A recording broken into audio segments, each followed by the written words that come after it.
અંકલેશ્વર પાલિકામાં સત્તાધારી પક્ષના આંતરિક કલહનો વિસ્ફોટ. રસ્તા અને ગટર લાઇનના મુદ્દે વર્તમાન અને પૂર્વ પ્રમુખ વચ્ચે જંગ જામ્યો.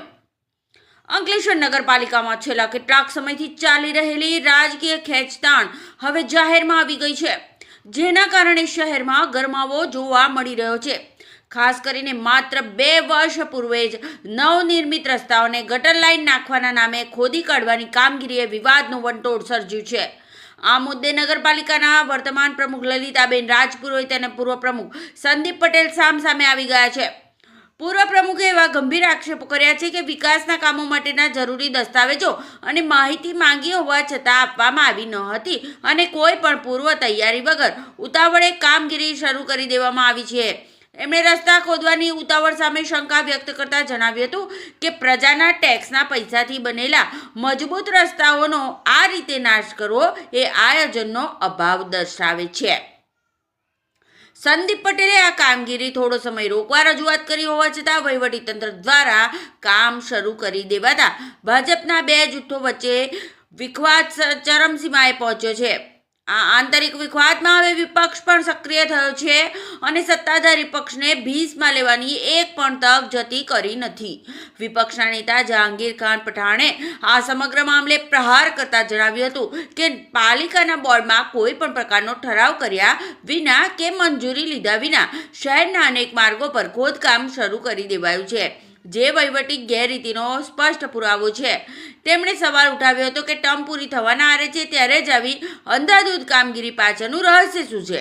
એક તરફ શાસક પક્ષના પૂર્વ પ્રમુખ જ પોતાની જ સરકારની કામગીરી પર સવાલ ઉઠાવી રહ્યા છે, ત્યારે બીજી તરફ વર્તમાન પ્રમુખ લલિતાબેન રાજપુરોહિતે આ મામલે મૌન ધારણ કરી લીધું છે અને કોઈ પણ પ્રતિક્રિયા આપવાનો ઇનકાર કર્યો છે. પાલિકામાં ચાલી રહેલા આ ગજગરાને કારણે ભાજપની શિસ્તબદ્ધ પક્ષ તરીકેની છબી ખરડાઈ રહી છે અને આગામી ચૂંટણીઓના આ વિવાદ પક્ષ માટે માથાનો દુખાવો બની શકે એવી પૂરેપૂરી શક્યતા છે. હાલમાં તો અંકલેશ્વરના રાજકારણમાં ઘરના જ ઘાતકી એવો ઘાટ સર્જાયો હોવાની ચર્ચાએ જોર પકડ્યું છે.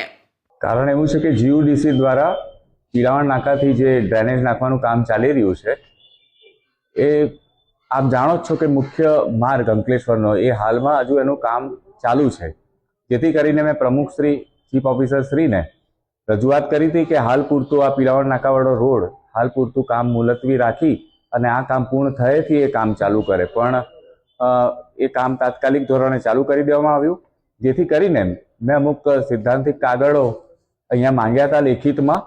એ મને અત્યાર સુધી મળ્યા નહોતા, એના માટે હું આજે અહીંયા આવ્યો હતો, પણ આજે આ કાગળ મને અહીં આપી દેવામાં આવ્યા છે અને થોડી ટેકનિકલ જે સમજવાનું છે હજુ ચીફ ઓફિસર શ્રી જોડે હજુ સમજવાનું છે એ હું સમજી લઈશ. અને આ કામનો હું તો શાસક પક્ષનો સભ્ય છું, હું પણ ચેરમેન અને પ્રમુખ આ નગરપાલિકાનો રહી ચૂક્યો છું. મને ખબર છે કે આ કામો અને લોકોના પ્રશ્નો કેવા હોય છે. આનો મારે આ કામનો કોઈ વિરોધ નથી, પણ પ્રજાને જે તકલીફ પડે અને જનહિતના પ્રશ્નો નહીં ઉદ્ભવે એના માટે મેં એક તાકીદ પ્રમુખશ્રી, ચેરમેનશ્રી, ઉપપ્રમુખશ્રી અને ચીફ ઓફિસરશ્રીને કરી હતી કે જીયુડીસી, મને ભૂતકાળમાં પણ જીયુડીસીનો અનુભવ છે કે એ લોકોનું કામ કઈ રીતનું હોય છે. કામ કર્યા પછી એ લોકોનું પેમેન્ટ અહીંયાથી થતું નથી, ડાયરેક્ટ ગાંધીનગરથી થાય છે, એટલે અહીંયાના લોકો સાથે એ લોકોનું કોઈ કન્સલ્ટિંગ હોતું નથી અને કામ અધૂરું મૂકીને લોકો જતા રહે છે. મને ખુદને અનુભવ છે જ્યારે હું પ્રમુખ હતો, ચેરમેન હતો, જેથી કરીને મેં આ પદાધિકારીઓને તાકીદ કરી હતી કે આ રીતનું આપણી સાથે ફરીથી નહીં બને અને પ્રજાને કોઈ બીજા પ્રશ્નનો સામનો કરવાનો, ટ્રાફિકનો કે બીજા કોઈ પ્રશ્નોનો સામનો કરવાનો નહીં આવે, એ હેતુસર મેં આ લેખિતમાં આપ્યું હતું અને એના મને કાગળ મળી ગયા છે.